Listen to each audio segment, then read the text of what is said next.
Hello, and welcome to the podcast. Today, guys, I get to sit down and speak with 2016 presenter and Arizona Cardinals head strength and conditioning coach, Buddy Morris. And we get into talking training, guys. If you're talking with Buddy Morris, you're going to talk about training athletes. And we get into what being in Arizona has done for him professionally. There's a lot of really cool things going out there. So he gets into that and how being in that location has helped influence him and things he's learning and what he's looking at. And it's pretty cool to see how he's still developing. And then we talk about how their workouts are set up and what his warm-ups not only consist of, but what he looks at with them and what his warm-ups show him when it comes to setting up the training. Talks about his programming and how he sets it up and what are some specific examples of like what, why, and where, as in like looking at what is different with different sports and positions and based on their activities and what they do and how they do it, how that impacts the training, both training age and actual age, and the health of the athletes, how that's impacting things, how all those things impact exercise selection, and who the influences are, to these decisions, and who the people are who have helped him build this program and where it's come from. It's pretty cool stuff to hear. Then talks about the impact of surrounding yourself with people that are going to push you professionally and how important it is to hire and have people on your staff that not only impact you with what they can offer, but also will push you because they do things better than what you do. And last but not least, guys, we get into what to expect at the seminar. It's an absolutely awesome talk. Always when you get to sit down with Buddy, you're gonna take away a ton of nuggets and a bunch of awesome analogies and quotes. So I hope you guys enjoyed the talk as much as I did. Let's get right to it. Buddy, thanks for being on with us today. Jay, I appreciate the opportunity. Once again, it's always an honor for me to represent the Arizona Cardinal family and be part of the NFL. And I appreciate the opportunity you've given me. Thanks a lot. Well, we're really excited to have you here now and have you down in Virginia in July. So, I'm thrilled. First of all, I'm thrilled about being invited to your clinic because I think your clinic is the premier clinic in the country. And I've looked at the speakers you've had in the past, like Cal Dietz, who I love, Hank Kratzenoff is this year, Derek Hansen. Those are all people who I've talked to or read their stuff, who I base a lot of my programming off of. So I'm going to be sitting in the back, like I was at the Elite Fitness seminar last year with Dave Tate, taking notes. Yeah. Well, I'm sitting right on the side, and I've got two people taking notes because when you're running around crazy, running the whole thing, you don't get a chance to do it. That got to be tough on you. I don't envy you on that one. Yeah, Just like I don't envy you from being from Buffalo, New York. Well, upstate is a different state of mind, as we were talking about earlier. No question, Jay. Yeah. So, let's talk about Arizona. Let's talk about the things you guys got going on down there, because we've talked a little bit before about what you guys are building, and it's some pretty interesting stuff. One of the benefits of being in Arizona is I have Dan Path here, and he's less than 20 minutes away. And you look at right now, there's I think 143 or 145 jumpers and sprinters from around the world training there. Stuart McMillan's there, Chidi's there, and I don't even know how to say Chidi's last name, so I apologize. Andreas is there. You got top quality coaches over there. So it's given me a tremendous opportunity to go and learn from Dan. One thing I would say about Dan, like Charlie, I said always about Charlie Francis, they're great observationists and they're great problem solvers. They're not plan A guys, they're plan B. What drives me nuts is people that live by their sheet of paper. So on a sheet, it's going to be done for the day. Even though they look bad, we're still going to do it because that's what the sheet says. And that's not true training. I think things are changing very rapidly in our profession. We're no longer strength and conditioning coaches. We're no longer physical preparation coaches. We're stress managers. And with the field of analytics and biometrics, monitoring the human body's physiological response to stress, and training is stress, Jay. And there are 8 different systems in the human body that adapt to that stress. Cardiac, cardiopulmonary, detoxification, hormonal, metabolical, central nervous system, neuromuscular system, and last but not least, and the one that we should not forget, is the immune system. All those systems do not adapt at the same time. So our philosophy here is not to outrun the slowest system to adapt. Train what is trainable for the day. And that comes down to, as far as I'm concerned, and in my opinion, is watching your athletes move. Here's something I learned from Dan. if you walk into your warm-up, and we spend an extensive amount of time warming up here. We're going to warm up to train. We don't train to warm up. Before we even get under a barbell, we're 20 to 30 minutes of foam rolling, movement prep, activation work, reactive training. We're doing all these other things in preparation before going onto the floor. But something Dan told me, if your athletes are real talkative and they're noisy and they're laughing and carry on, they're ready to go. If they're just laying on that foam roller dead-eyed, you better change. You're going to have to make a change to your program. You can't ask them to give what they don't have. Now in college, it's a different story because no matter what you do, it's going to work. Let's face it.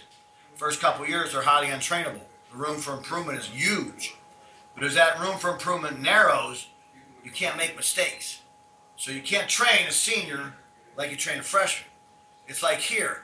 We write programs based on positional requirements. Let's face it, the days of cookie cutter programs are gone. Now, they should be gone, but they're not. You can't ask a lineman to run the same volume of work as a skill guy.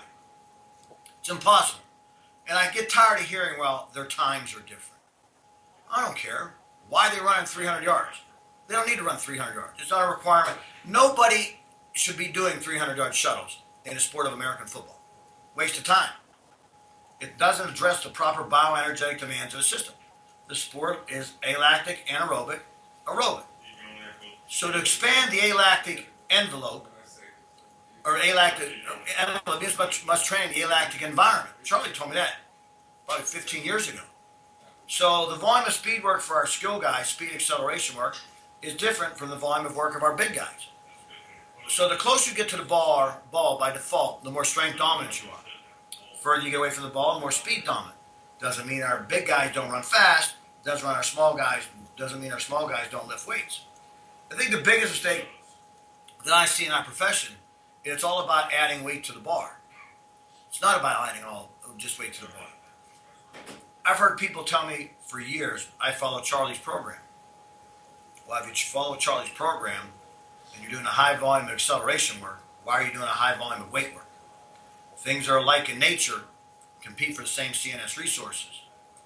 What I think people fail to realize is when you tell an athlete to get strong, what's the first thing that comes to mind? Lifting weights. That's one way. What about med ball throws, explosive med ball throws? What about plyometrics? What about jumps? What about sprints? Every time you sprint, it's 5 times ground reaction forces, 7 times musculoskeletal forces. When we have a high volume of sprint work, and they're working with Roger Kingdom, who's my assistant, and Roger's been with me since I coached Roger in college, to be honest with you. I can't ask him to do a high volume of weight work. They'll never recover. You have to take into account they're getting stronger via other means. When I say other means, those are other exercises or other ways. Remember, we're not Olympic lifters, we're not power lifters, we're not bodybuilders. And I get criticized all the time because I was a bodybuilder. I competed up to the age of 52. But that doesn't mean I train my athletes that way. I train my athletes following the power speed continuum based on Charlie Francis's vertical integration periodization concept, based on the 5 S's: skill, speed, strength, stamina or work capacity, and supplements. That's what our whole program is based on. So Charlie gives you the chart to follow to develop a power speed athlete based on sports.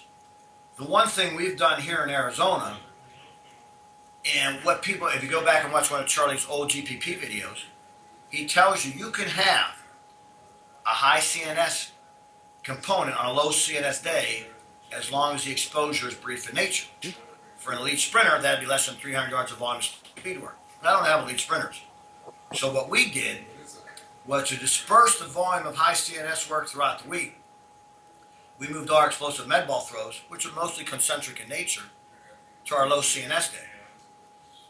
When we introduce acceleration work to our athletes, Jay, in our general physical preparation block, we introduce what we call accelerative tempo. And based on position, for example, our big guys never go longer than 50 yards. Our linebackers and tight ends are big skill, never go more than 80. And our skill, will go 100 yards. Every once in a while, you'll see Roger throw 200 in there just for sprint posture. See if they can maintain it. As a big lineman, as our big offense, defense linemen, they'll accelerate 5 yards and then just coast out for the rest of the 50. Our tight ends and linebackers will accelerate out 10 to 15. Our skill guys will accelerate out 15 to 20. Let's face it, first 10 meters, you're going to achieve 60% of max velocity, according to Ralph Mann. And by 80 meters, you're going to achieve, by 20 meters, you're going to achieve 80%. So they really haven't hit max velocity, but they are still working on acceleration and starting to introduce the tissue to that high velocity work. Now, what we've done also with our older athletes, for example, I have Chris Johnson, this is his 9th year's running back. Last year he had that fracture in his knee, so he missed the last, I think, 3 or 4 games. And Chris is getting up in age. So what we did is change his program. And it's just one day a week he does tempo, one day a week he does the same volume of speed work that our skill guys do with Roger. But one day I do his sprint work on the bike. And the reason I do it on a bike, it unloads his knee. I'm still mimicking the max velocity contraction of the tissue, which is what I want to do. Dan tells the story of training Donovan Bailey, and he had a major adductor pull, and he didn't step on the ground until like 3 days before World Championships. So it was all Plan B, all bike sprints. As long as you're mimicking the maximum velocity contraction, you're still training the tissue. In fact, to me, the best hamstring exercise in the world is sprinting. Mimic the maximum velocity contraction. Think about it. When the ground support leg makes contact with the ground, the movement about the knee is 0 degrees. In an elite sprinter, the recovery leg, the movement about the knee can be 1,500 degrees per second. There's no exercise in the world that mimics that. No. You could say, everybody's become a fanatic on the Nordic hamstring curl, which back in my day, back in the 70s when I was running track, was called the Russian lean. Yeah. And I had a great track coach who was smart enough to put us on a hill first, inclined plane, so we could lower ourselves down, and then start to lower the ground as we got stronger.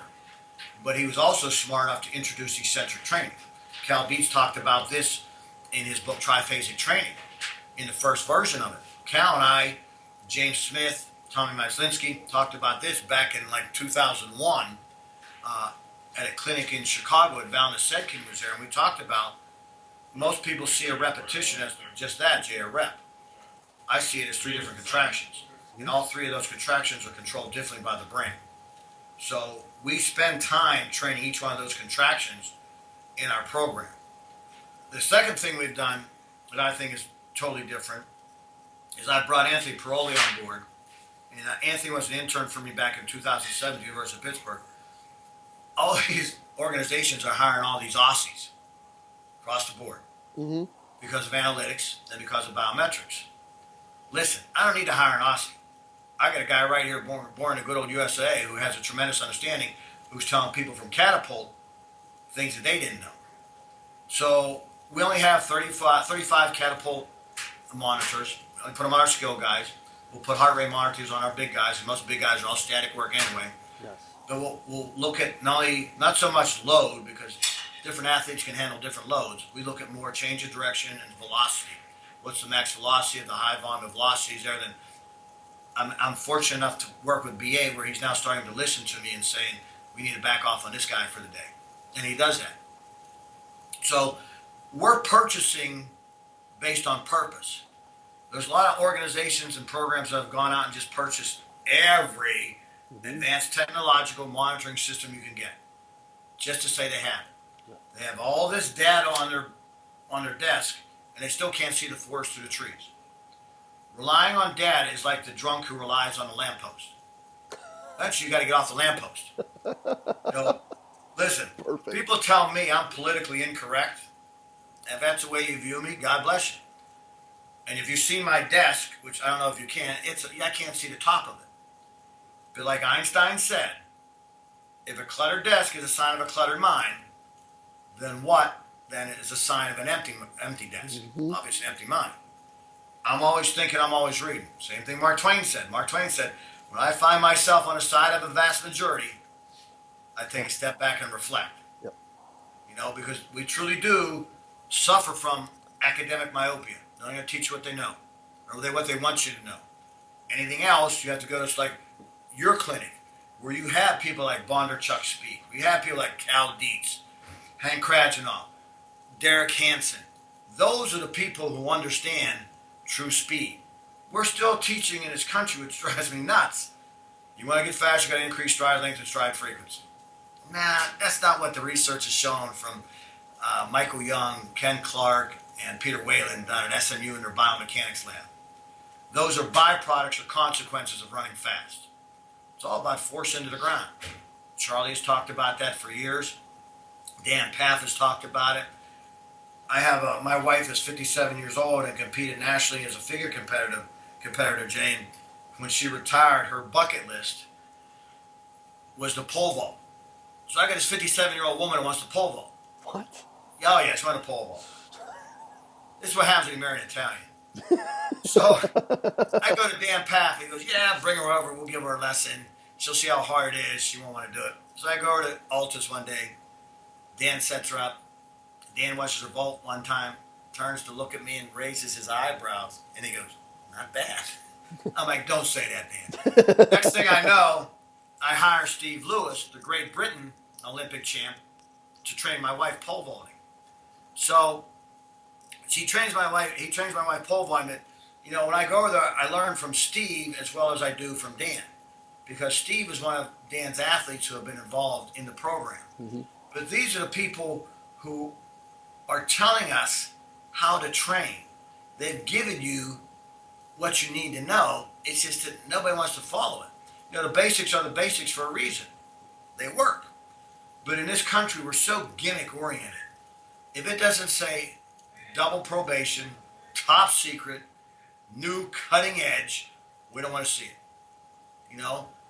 Nobody wants to hear about good old fashioned hard work and just sticking with the basic movements. Nobody wants to hear that. Want to see all this fancy stuff.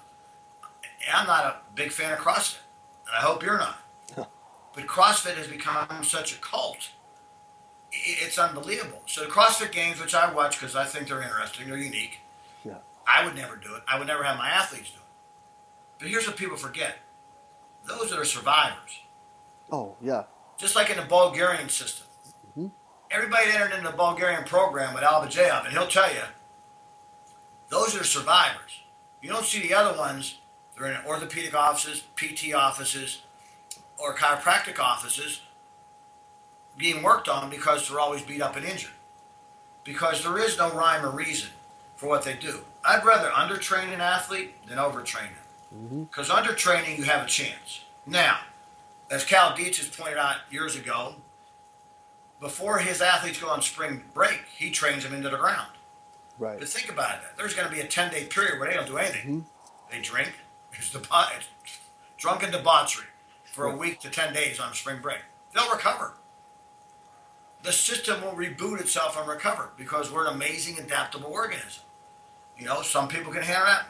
Some people can't. But he does it just right where he gets them on that brink and then they go away from him for 10 days. And when they come back, they're fine. That's planned. Most of the stuff I see nowadays, the volume of work that we're asking people to do is absurd. Mm-hmm. It really is, Jay. And that's why, we structure our volume of work for our skill guys, our big skill, our big guys differently across the board. I have a 36-year-old quarterback. You think he can handle the volume of a 22-year-old? No. You got to be kidding me. This is Larry's 12th year. Larry can't handle the volume of work. So we back off on some of those things we do with Larry. Larry does a lot of work on the ground, on the turf with Roger Speedwise.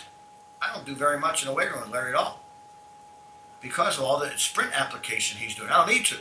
But once again, he's getting stronger via other means. Mm-hmm. I would rather see somebody squat 315 for 5 perfect reps than 405 for 1 rep where his knees buckle in and his spine flex.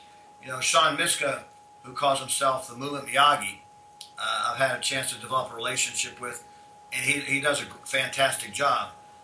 And I've said this before, I don't care how strong you get, if you can't move, you can't help us. Right. The one commonality amongst all great athletes is their ability to move. You got to be able to move, and you have to be able to secure biomechanical efficiency in periods of fatigue, Jay. But you also have to address the bioenergetic demands of a sporting activity. So, and I think those are the things we forget about. Why are you still running 110-yard shuttle? 110s for a test. Or why are you having your players run 16 to 21 tens? Lactic. Nobody's going to enter into the lactic state on a football field. It's impossible. No play goes lasts longer than 8 seconds. And the recovery, even with the up-tempo offenses, first play maybe 18 seconds, but by the time they get to the second, third, and third to fourth down, it's still 30-second rest interval because they keep looking over to the sideline like this because people are changing the play. So you might as well just get in a huddle. The only thing you're doing is not allowing the defense to substitute, but in actuality you are because we still got guys running in off the field. Right. But I think those are some of the things we're trying to do unique from everybody else. And again, like I said, we purchase based on purpose. We haven't gone out and bought every high-tech, fancy thing on the market nowadays. And don't get me wrong, there's some stuff I would like, and I understand that our athletes are elite in their sporting activity, but they're non-elite in their sleep habits, their nutritional habits, their recovery methods, their physical preparation methods. They're far from elite. Unfortunately, BA allows us to present an educational forum to our athletes on a weekly basis before a team meeting. I'm a firm believer that awareness creates cognition, cognition creates motor learning and or behavior modification. And at this point, we're trying to modify their behaviors. Right. So we're trying to educate them, especially in Arizona. This is dry heat. You bring a rookie in here, he doesn't understand that. So in every one of our athletes' lockers is a recovery method chart where we list a number of different recovery methods to be used for the day. They must choose two. Mm-hmm. And there is also a hydration chart. They must, based on their body weight, but also based on if we're identified them of a high risk, medium risk, or low risk, the amount of fluid they need to ingest on a daily basis. Before they go out in the field, there are now Gatorade slushies and there's popsicles to pre-cool the body. If you look at the value of a good warm-up, it does raise core temperature, increases muscle viscosity, tendon elasticity, primes the nervous system or increases nerve conduction velocity. BA doesn't like to warm up. He doesn't want to take the time. So he leaves it up to them. And even though they're on a pro level, I got guys who just stand in a hot tub on a 95, 100-degree day. Right. First of all, you cheated the system Yep. by 75% of what is needed. Second of all you've done, you've increased core temperature, don't get me wrong, but you also start to perspire and pull fluid out of the tissue because when you get warm, go outside and stand for 5 minutes. It's 100 degrees. That's why we don't have a full OTA where we cut off 1 week because it gets so hot here. So BA gives them an extra week where they can go home. But those are the things in our education program as we move forward and what people are now referring as a sports science program, which just going to refer to as a biometrics program with Anthony, and how we address individual position requirements for the individual themselves in our program that I think make us uniquely different. That and all three of us are taking the FRC course this weekend with neat. Andrew Spino. We're going to all take that this weekend. Charlie Vinecroft is coming out here in May. We're going to be attending that. And again, I go over to see Dan as much as possible because it gives me a chance to watch some of the elite people in the world learn, to train. And I pick up a lot. Like I said, I pick up a lot of Steve Lewis, who's working with my wife, because he's been in the system for so long. He's been on that elite level for so long. You can never limit. I've always said, if you limit your knowledge, you limit your abilities, you limit the development of your athlete. What's your job? Develop your athlete. Yeah. You can't tell me you don't have time during the day. Make time. Mm-hmm. And I think that's a mistake people make. You got to read. I read every day. I read and look at something every day. When I had Anthony in 2007, part of his job as my intern was to present me with research articles and educate me, which is why I always hire people that are smarter than me, Jay, because they make me look good, number one. Yeah. But two, I continue to be in an environment to learn. I'll be the first to admit I don't know everything. I'm not going to try and tell you how to train. All I'm going to do is tell you what's worked for me. Everybody knows I'm an Olympic lift. I'm not going to argue about it. I'm not going to waste my time anymore. You do what you believe, I'm going to do what I believe. But don't criticize me because I don't Olympic lift. Right. There's other easier methods to use from a teaching perspective. Let's face it, these guys can't squat and bench perfect. Why do I want to introduce something that requires even more technical mastery, especially when the sport, the process of obtaining sport mastery is a very difficult process for the human body itself. So why would I introduce something that is going to require even more technical skill and mastery? Right. But I think we've been blind and have had our blinders on like so many people have. They get stuck in one system and that's it. And then, trust me, I've tried it early in my career. pain in the ass to teach. Some guys picked it up. Majority of them didn't. They look bad. Back extension to forearm curl. I get all these people, you see all these programs that lower back and patellofemoral issues, and they blame it on the squat. I don't think it's a squat. No. I think it's an enormous amount of volume and too much pulling. Because they're not doing it properly. Right. But don't expect them to do it properly because that's not their sporting activity. Their sporting activity is on the field. What can I do to help them develop their skill set that is required by the sporting activity in their chosen sport or in their position? And that's what we try to do here. Don't get me wrong. They're useful for developing X, Y, and Z. Right. Which is for their sport. I'm stating that I think the religion's flawed, and those movements, especially the overhead variations, are just a poor choice for a sport that requires high-speed collisions like we do. Right. Now, that's a different level, It's easier to teach a med ball throw, and I think teach a med ball throw properly, because I met a guy named Kendo Yamamoto through Steve Lewis, who wrote a book on med ball training for golf. The guy's one of the most intelligent guys I've ever met, and he made more aware of the intricacies of throwing a med properly. There's jumps, there's plyos, and there's true sprint work. Now, let me separate true speed sprint work from alactic work. If you tell me you run 10:30s, that's not speed work. That's alactic work. Right. From a biochemical standpoint, from a neuroendocrine standpoint, from a muscle synchronization standpoint, from a dynamic muscle activity standpoint, it is the highest for sprinting. How many 40s do they run at the combine? 2? Your third one, you may pop one. There's somewhere in those 3. You're not going to run 4, 5, and 6 40s all out like that. True speed work, it may be 3 30s or 3 40s or 3 50s.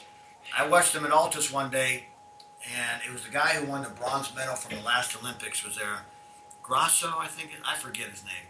Because I'm oblivious to everything except for what goes on in my weight room. But I watched him run 360s all out, and that was his speed work for the day. So from a biochemical standpoint, from a hormonal standpoint, it's totally different, true speed sprinting, than it is from alactic work. We do alactic and acceleration work, which we do. But in that, we also do deceleration work. Now, we spend most of our work linear. We'll do some deceleration hops in multiple planes. After the football season, and our season extended to the end of January by the grace of God, these guys that go to their personal terrorists, wherever they are across the country, and you start doing change of direction work already, that's ridiculous. That's not general physical preparation. General means linear first. Reestablish those sequential firing patterns, reestablish those neuromuscular synchronization patterns in the linear acceleration, and teach them deceleration through deceleration hops before you start changing direction. Putting the hard cart before the horse as far as I'm concerned. Not like that, you're structurally overlanding the things they don't need to do. And even if you are saying, well, I have a small facility and I don't have a lot of space, put them on a bike and sprint them. Mimic the maximum velocity contraction through speed on a bicycle, on a bike sprint. Because think about it, sprinting is nothing more than calf smash, step toe over knee, right? Eliminate backside mechanics, that's sprinting on a bike. But if you look at true sprinting, it's about force into the ground. So I always tell our guys, if you want to run faster, you want to make a bike go faster, you do push down on the pedal or pull up. You push down. That's speed work. That's sprinting. But again, we're acceleration. We don't have too many real speed days where we just put them on the ground and say, balls to the wall, 30 yards. We're going to do 3 of these. Ours is more alactic work. And it's with sleds, it's with bands, it's contrasting. I'd love to have a hill here. Because if I had a hill that I could do, it's more strength speed dominant, I could do a greater volume of work early on. Unfortunately, we don't have a great hill near the complex in Arizona. So again, we adapted what I've learned from Dan and Charlie, Hank, and from Derek Hanson. Derek helped me write our acceleration program 2 years ago. We've expanded on it a little bit. You have to adapt what you learn from those guys to your environment, your circumstance, and your athletes. That's the key. You can't do what I do in your program. You're not in the same environment, not in the same athletes, not the same situation, not the same circumstances. You have to take all that into account with your athletes. Well, and Verkhoshansky said the same thing when it comes to the multi-directional jumps. Is that's that's the stuff that comes at the end. You got to develop all the running exercises, and then you've got to be able to do all the vertical exercises before you go off the center. And Natalia said it exactly as you did. The linear and the vertical stuff preps you and prepares you to get better at the change of direction stuff. Correct. Exactly. So why you start with multi-directional work first? Yeah. That's ridiculous. If you do have a small facility and you're in inclimatic weather, jumps, plyos, and introduce them in progressions. Give them what they can handle. Never give an athlete what he can't handle. You'd be surprised. I teach them how to land here first. And I teach them on a box where I can bring the ground up. Once they demonstrate they can land eccentrically on a box, and I don't make the box 52 inches so they can put their head in their ass. That only shows me a great hip mobility. We keep the box height the same. I just tell them to jump higher and land softer. Same we teach our hurdle bounds. We don't teach a hurdle bound first. We teach a hurdle jump. Jump over, stick and stay. You know, I had Mike Adango, who I think is a pretty smart cat, from Freak Strength. He just spent a week with me. And Mike and I spent, 5 days just talking about things. And we don't agree on everything. He doesn't like sled sprints. I do like sled sprints. I do agree that sled sprints, and there's a cost benefit for everything, Jay. Right. So I like sled sprints, but I understand that it limits the interval rate at which the angle of force production decreases, but you also increase ground contact time. So there's a trade-off. But in that ground contact time, it's actually teaching my guys who are not elite sprinters, and do I not see all year round because of rules, the CBA, teaches them propulsion to push in and away from the ground. But, Mike and I were talking about things. Like I said, we don't agree on everything, but we do agree on our progression of how to jump. And like Mike said, same thing. I teach my guys, don't put the box height up. Just jump higher, land softer. So we do the same thing. Before we start getting into any reactive work. And again, you can be explosive, but that doesn't mean you're reactive. I think people fail or don't fail, just don't want to remember or know. There's 8 different strengths an athlete must train for. There's number 1, maximal effort strength, which is the mother of all strength. The ability to exert voluntary maximum force regardless of time and weight. Strength, speed strength. Accelerating strength, starting strength, reactive reversal strength, power, force equals mass times acceleration, and explosive strength, the rate of force development, the ability to recruit or turn on as many motor units as short amount of time as possible. Those are 8 different strengths they have to train for. I use this example all the time. You go to college as a freshman, you squat 350, your vertical jump 30 inches. Squat goes to 375, your vertical jump goes to 32 inches. Squat goes to 400, vertical jump stays at 32 inches. Why? Inability to display in a short amount of time. And that has to be trained, especially after you've been training for a while to get to a certain point. So you have to, don't get me wrong, certain methods will address several of those qualities. For example, we do dynamic effort bench. Some people like it, some people don't. I do. Teaches reactive reversal strength and teaches dynamic speed or power and rate of force development. Maximal effort strength or max effort work will teach strength, speed, absolute strength, but also is great for teaching the ability to, depending on the exercise, starting and accelerating strength. Floor pressing teaches both starting and accelerating strength. Then again, depending on how you teach it. We'll teach floor press 1 of 2 ways. Either pause the bar on the ground for a 2 count or touch and go. So if I'm going to pause the bar on the ground, then I'm going to develop starting strength. If I'm going to touch and go, then I'm going to develop the lockout skill of bench press instead of just starting. And again, it depends on the individual. If you got a guy who got a thick chest, I had a guy in college at Pitt, and I got 2 guys here, Taylor Boggs and AQ Shipley, who are both offensive linemen. Their chests are so thick, and they got these T-Rex arms. So literally, when they pause on the floor, the bar's on the chest. Yeah. I had a guy in college, John Malecki, I had to use the Buffalo bar because he was so thick, girth-wise, in his upper back and chest. But they all become great pressers. And that's what Louis talks about with special exercises. They'll develop this technical skill of the classical movement. Another value that, and people know I'm influenced heavily by Louis, is I'm not all max effort work. And I think that's the mistake people see Westside as just all max effort. That's 10% of their volume in a month, Jay. Right. The rest is submaximal work. If I ask you what you can throw further, a wiffle ball, baseball, or softball, obviously baseball. It's the optimal relationship between weight and speed. Cal Dietz talks about this again in Triphaser. We're taught high velocity, low force, high force, low velocity, but that's wrong.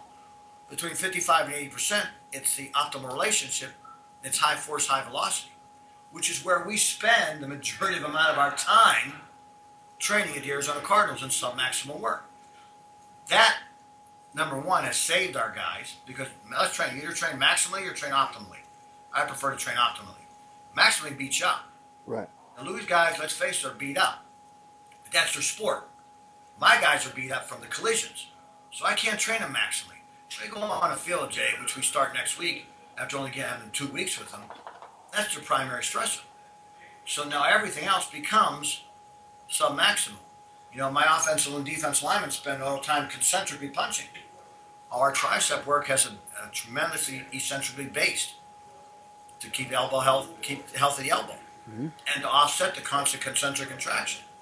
So those are things that we're doing that I think are different, that I think are unique, and I can't say enough about the value of submaximal work. James Smith taught me, and James Smith was one of the smartest men I've ever been around in my life.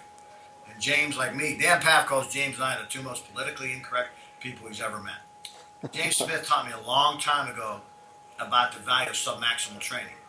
And I have yet to meet in my profession, which I've been involved in 37 years, anybody as smart as James Smith. And I was fortunate enough to hire him and have him on staff. And for 4 years, I learned more in those 4 years with him and my talks with Louis and my talks with Charlie and now my visits with Dan than I have from anybody in my entire career, to be honest with you. Well, that's straight up Bondarchuk too. That whole 50 to 80% range, where he says they spend what, like 90% of their time there anyway. Yep. You know, That's where we spend most of our time.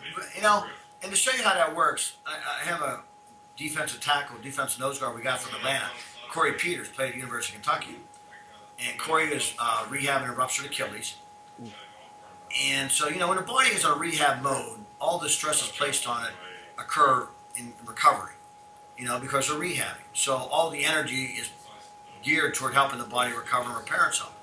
So I never trained Corey heavier than like 315 for 3 reps on the bench.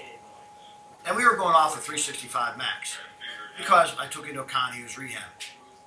We tested the other day on the bench. He goes, you know, buddy, I don't feel comfortable going heavier than 315 and I haven't been heavier. I said, I think you're going to shock yourself, Corey. Did it 11 times.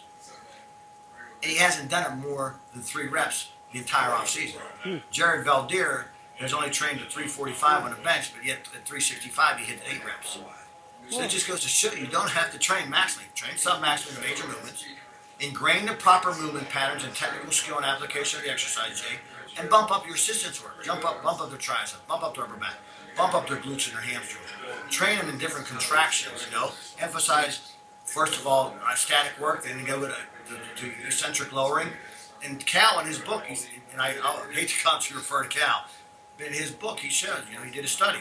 One group did pro shuttle drill, the other group did just isometrics and eccentrics in the weight room, and the group that did the eccentric lowering and the isometric work in the weight room had better outcomes on a pro shuttle drill than the actual guys who are doing it every day. So that just goes to show you, you know, we are not doing things right in this country. Some people are. And it's those people, like I tell you, Cal, and the people you bring to your clinic every year are the people who are are forging the path for everybody else to follow. You know, I'm not going to buy into the functional movement screen. There's been millions of articles out there that say it does not predict injury. So it's a poor indicator. If you actually coach somebody on a movement screen, tell them how to do it first and make them aware of things, they wind up doing it right. Just don't say step over the hurdle. Tell them what you want, then it changes the whole environment. You know, and that we fail to take into account, and Brett Contreras talked with me about this when I first got here in Arizona. We fail to take into account the considerable amount of variation found in human movement. Same with Sean Miska. We don't all move the same. Give all of us the same task, we're going to complete it slightly different. Right. The late Mel Siff told me years ago back in Vegas, just because a muscle isn't active in isolated testing doesn't mean it's not doing its job in a sporting activity or sporting movement. Right. You know, we fail to forget. You know, the internet has killed our profession. Let's be honest. All these people feeding each other to make a buck. But you go to the facilities and they say, "Oh no, we individualize based on functional movement screen, and we specialize in this sport." But everybody that's in that sport you have is all doing the same thing. They're all doing the same exercise. I see no individualization. They're all doing everything the same. So you can't tell me you're individualizing based on the screen. Right. Right. It's crazy how that works and how all those things mix together. It still just comes down to, you know, boring kind of works. You need to get good at the stuff that's you need to get good at, you know? Exactly. I mean, You need to get good at the basics. If you yeah. can do the basics, everything else falls into place. Mm-hmm. You don't need to be doing all these crazy exercises I see out there anymore because they're not producing the results that you're telling me they're producing. You know, I've seen great results, like I said, with submaximal work. I brought Anthony here. I stole him off of Mississippi State and Rick Court. And I remember the day I called Rick. I said, "Hey, Rick, you know, I've already called your head coach, Coach Mullins, and told him I was going to take Anthony. You know, Coach Mullins was like, great, you know, politically correct, great guy. You're going to get a great worker. Here's what I love about Rick Court. He was politically incorrect. I told him, I said, I'm going to take Anthony off you. I apologize. He goes, you motherfucker. That's the correct answer. That's the politically correct answer. But, you know, in our profession, people say, that's not right to say. Yeah, it was right to say because it let me know everything I need to know about the kid. Exactly. But again, he's been doing research for me, and he was at Mississippi State sending me research articles constantly on my email of things I needed to read that he had found out. So he keeps me updated constantly, you know, about the changing trends and what's happening. But again, like I've taught Anthony this past year, and he's learned tremendously is the value of submaximal work, Jay. Mm-hmm. There's a reason Prolipin's chart was designed. There's a reason for that. There's a reason why we talk about ingraining the proper movement patterns and skill in every exercise, not just the bench or the squat, but every exercise has a level of skill that has to be mastered. No doubt. We spend, there's only three of us, me, Roger, and Anthony, but we spend a tremendous amount of energy daily on our floor coaching. You know, and we separate our groups so we get that time for quality coaching on all of our athletes. And we explain to them every day. Like I had to explain to my big group today, my offense, defense, lineman, and tight end, this is why those assigned percents are assigned. And this is what I want done, and this is why. And they all understood. Mm-hmm. Because now I created awareness, and now when you create awareness, you create more of an ownership. So they have a tremendous ownership. I can't say enough about this is the best year we've had since we've been here. But again, Jay, it's our third year here. Right. And any intelligent human being knows your first 2 years at a new institution, a new environment, it's going to take at least 2 years to implement anything. Right. You're not going to have immediate results based on what you do. You'll have it because you changed. Right. Created a change in the system. Yeah. Just a novel stimulus. That's all it is. The novel stimulus, so you're going to have a change or an adaptive response. But it's going to take you about 3 years before you start to see the benefits of your program. Just like any training method, any training session. You know, we have to account for acute, immediate, cumulative, delayed, and residual effects of training in just one training session. So when I sit down, like I'm going to after I'm done with you, I'm going to do our skill guides for the next 2 weeks. Because most people train in 3 week and 4 week blocks. I found on the elite level, they're about 2 weeks. And then I move on to something else. But I always maintain a hint or thread of everything in each block or period of time that we have. Like Charlie said, if my speed work or sprint work, alactic work is here, the volume work in weight room has to drop. In the beginning, my volume of weight work will be very high as I'm introducing the tissue and the system to that alactic acceleration speed component. And then they start to move up and they start to go inversely related to each other. And I have to take into account every jump, every med ball throw, every alactic sprint we do has to be accounted for before I go into the weight room. No doubt about it. No doubt about it. And that's a spot that I think that is often talked about, but even more so overlooked because people don't really understand what those volumes are actually doing and what those intensities actually involve. And it's something that, you know, like you said not too long ago on Elite, it was, you know, you can squat all you want, get stronger in the squat, but that doesn't mean your sprints are going to go up. But as soon as you start sprinting, your squat's going to go up. Yep, that's exactly right. And here's what people forget. In the very beginning with a beginning athlete or a low classification athlete, getting them stronger will make them faster because they're increasing their force production. As they get older and they already understand how to create that force into the ground and they're running faster, the reason they lift is to just make sprinting more tolerable to the system. It doesn't necessarily mean I got to squat 1,000 pounds, I'm going to run a 4 flat 40 or sub 9 second 100 meters. there's training with weights or strength training to make the system more tolerable to what they're asking their body to do sprint-wise. Right. And again, sprinting from an central nervous system, neuromuscular synchronization standpoint is the highest thing the body will ever do. The greatest taxer. People forget one of the most overlooked qualities for sprinting is coordination. Yeah. Being able to coordinate the limbs at a high velocity. Most people can't do that, Jay. No. You know, most people cannot do that. Especially not team sport athletes. Oh my God, no. Especially on this level, because you know, at the end of the season, there's the dead zone, and that dead zone lasts till April 18th. Then I get 2 weeks, and it's 2 weeks of just, you know, me and my staff with the players. Then after that, they're right back on the field because they're only allowed in the building for 4 hours. So now I get an hour and a half, which only a half hour can be on the field, which if you've ever seen our warm-ups, and I'll be the first to admit, I take my warm-ups beyond what they really should be. It's just enough to warm them up. I can do that in the weight room. So give me the time in the weight room. We're allowed an hour in the weight room, and then they're allowed the rest of the time in meetings and on the field. That's for 2 weeks. Yeah. Then the last 3 weeks, which OTAs, I get 1 hour, 1 hour in meetings, 2 hours on the field. And then again, there's another 5-week dead zone before we go to camp. So whoever designed the CBA in all this time off had no concern for the athlete from a physical and physiological perspective or standpoint. Yeah. Not one person on the NCAA board asked a strength or physical preparation strength coach or physical preparation coach, what is the best for the student athlete? I've never seen any of them ask it. Just like I've never seen anybody in the NFL bring in a bunch of strength coaches and say, okay, from your perspective, because you're the ones who are responsible for their physical preparation, what needs to be done? Because now what you've done is you place that responsibility into the player's hand. Right. And a lot of these guys, and I understand with the older vets, they need more time off. But these guys are 1, 2, 3, 4 years in the league. Maybe even 5 years. They should have at least a 6-week period where they can spend with the physical preparation staff. Not just 2 weeks and then put them back on the field. That's absurd. Because you go to tissue tolerance and load capacity, they can't handle it. The tissue's not ready, and who can prepare anybody, Jay, for anything in 2 weeks? Yeah. And all of a sudden, the volume of work exponentially jumps to the roof. You know, Tim Gabbett from Australia, and we've had Dr. David Opar and Chris Rowe up here twice now to talk about, you know, their NORD board and all the hamstring research that has been done. And I poured over 1 million different articles on hamstring, and BA let me present to the team about soft tissue.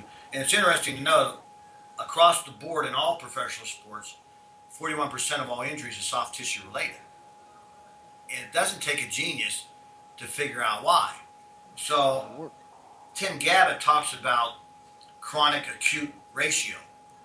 You know, chronic loads are low, acute loads are high. Assist adaptation through gradation. Well, if you got 3 weeks of chronic loading, and then all of a sudden that spike of acute exceeds those previous weeks of chronic by, like, I think it's 150%, then you're going to have soft tissue injuries. And, you know, if you have a new coach come into a system, the first thing they do, Jay, you know this, is they grind them into the ground so they can put their foot down, their stamp on a program, and say, this is the way it's going to be. You know, and I understand that. But in doing that, you need to understand what you've set your athletes up for. So we look at age and previous injury as great indicators, but we also need to look at, you know, this chronic versus acute ratio. How can we control it, especially on the elite level? Because we can impose a stimulus on any athlete, and every athlete's going to have a different response based on age, based on previous injury, based on level of fitness at the time this stimulus was imposed. Everybody's going to have a different physiological response.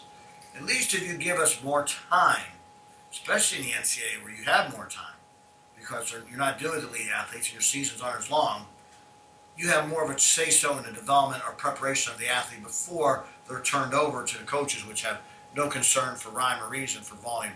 They just think the more reps, the better. But all they're doing is predisposing those athletes, and some will adapt. Some will be able to handle it, some won't. There's going to be that 2-week adaptation phase where you know, every strength coach in the country just hanging on to their nuts. Think, oh boy, here we go. You know, what did I get? Did I expose them to enough volume to accommodate what they're about to? But now, on this level, I have 5 weeks of a dead period where I don't see them, Jay. and you give them workouts to go home. Many of them don't look at it. You tell them you're going to do some type of conditioning test, as it's referred to, when they come back. They'll just train to pass the test. That's all they do. Mm-hmm. They're no different than any other athlete. Nope. And then the first day of practice the first 2 days is just an inordinate volume of work that they're not prepared for. It's tough. And you take a rookie, Jay, who is now got all this apprehension and they're sympathetic dominant from the day they get drafted, and they're walking around eyes wide open because now this is your job. This is what you're going to get paid for. There's no guarantee you're going to be here, and you increase the emotional trauma and stress and the apprehension. Forget about it. Yeah, you just compound things. Yeah. That's why we take time again before we go to camp to educate them on the cheapest form of recovery is already innately built into the human body, sleep. But it's amazing. You have to teach people how to sleep properly, Jay. They don't get it. So it's constantly ongoing education, and it's constantly finding ways to fit into the system. Unfortunately here, we have a very open relationship with our trainers, Tom Reed, Mike, Chad, Jeff, Brett Fisher, our PT. I can't say enough good things about Brett, but it's a combination effort. Our cafeteria staff, which we have a totally organic cafeteria, even the guys who do our field work are always talking to us about things. Even I got to mention my boys Parker and Schwim and the equipment manager are always on top of things. So it's a coordinated effort across all these people, what we call downstairs in the basement, to provide for our athletes to create the optimal training environment for them. There's no egos here. Because if you do that, the only person that suffers is the athlete. You put them in the middle. So I'm constantly meet with Tom Reed, Brett Fisher, and Chad Cook, our PTs, and our head athletic trainer every day. And every day they tell me if I need to make a modification, you need to keep an eye on this guy, he's doing this. We report back to them on a daily basis, Jay, the modifications we found or we made in the weight room with the athletes. So there's an ongoing communication, including our medical staff with Dr. Waz, Dr. Friedberg. There's a constant ongoing communication between everybody on the bottom floor to provide for these guys. And these guys understand that too. They know. And there's only 3 of us, me, Roger, and Anthony, and we run around like chickens with our heads cut off. But we probably do more work with less of all those technologically advanced monitoring systems and get more out of our players than the majority of teams. Well, that's awesome, and I think that's probably a good spot to cut it, even though I bet we could sit here and rap about this for another 2.5 hours, Coach. No question. I'm hungry. Yeah, I appreciate you being on, buddy, and I'm stoked to have you here in July, man. We'll definitely pick up soon. I'm thrilled about the opportunity to come to your clinic. It's just a great honor for me because of those other speakers. It's a chance for me to learn. And I jump at a chance to learn, especially from Derek and especially from Hank. I've read last year, Coach Caridnals was at Altus. Unfortunately, during the season, I couldn't get over there, but he even did a mentorship over there with Dan. I encourage everybody to get a chance to do a mentorship under Dan Path, Stuart McMillan, and everybody over at Altus. Jump on it. You'll come away shocked. My buddy Tommy Mazinski, who's the head strength coach of Jacksonville Jaguars, I'm sorry, not strength coach, physical preparation coach, spent a week out there. And I was fortunate enough to have dinner with Dan, Tommy, and Carlo Buscelli, who just wrote the book with Bump on athletic periodization. I sat down there and I actually took a notebook, Jay. Yes. And during a dinner conversation, I'm taking notes. And for 4 hours, I was like, God damn, I don't know a thing. It's crazy how those situations light you up, But listen, when I become the smartest person in the room, I leave. Oh, no doubt. I want to go in a room where I'm the dumbest so I can learn. That's why we're taking this FRC course, because it's a chance for us to better provide for our athletes. Now, let's face it, bottom line, you're never going to prevent injury in our sport, Jay. It's a collision sport. Right. I'm not concerned about optimizing performance. I'm concerned about reducing injury.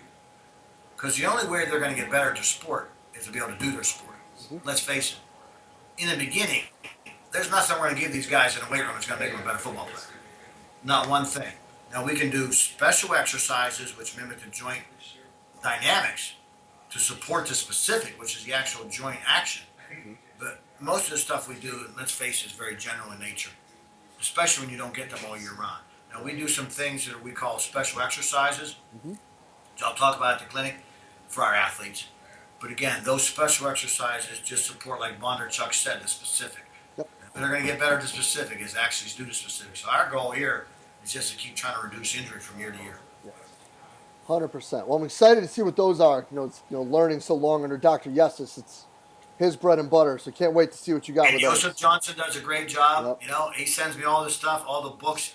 I have probably 1/3 of the books you can see behind me in my office, Jay. And you can't even see my desk. But then again, most people wouldn't want to. Yeah, couldn't see mine either. But, Coach, See? thanks a bunch for Busy spending the mind. time. Oh, you ain't kidding, man. Appreciate the time, and we'll see you real soon. Jay, thank you very much. I appreciate it. And a huge thanks to today's guest, 2016 presenter and Arizona Cardinals head strength and conditioning coach, Buddy Morris. Guys, every time you talk with Buddy, there's a ton of knowledge, a ton of great examples, and open and honest sharing. So can't thank him enough for being on today. As always, guys, if you enjoyed the talk, share it in the social media outlet of your choice, Facebook, Twitter, Instagram, whatever it may be. We're just trying to get the word out there, get some good information out there to coaches. And as always, guys, we appreciate your involvement. Thank you for being involved with Central Virginia Sport Performance. And we'll be back next week with another awesome guest.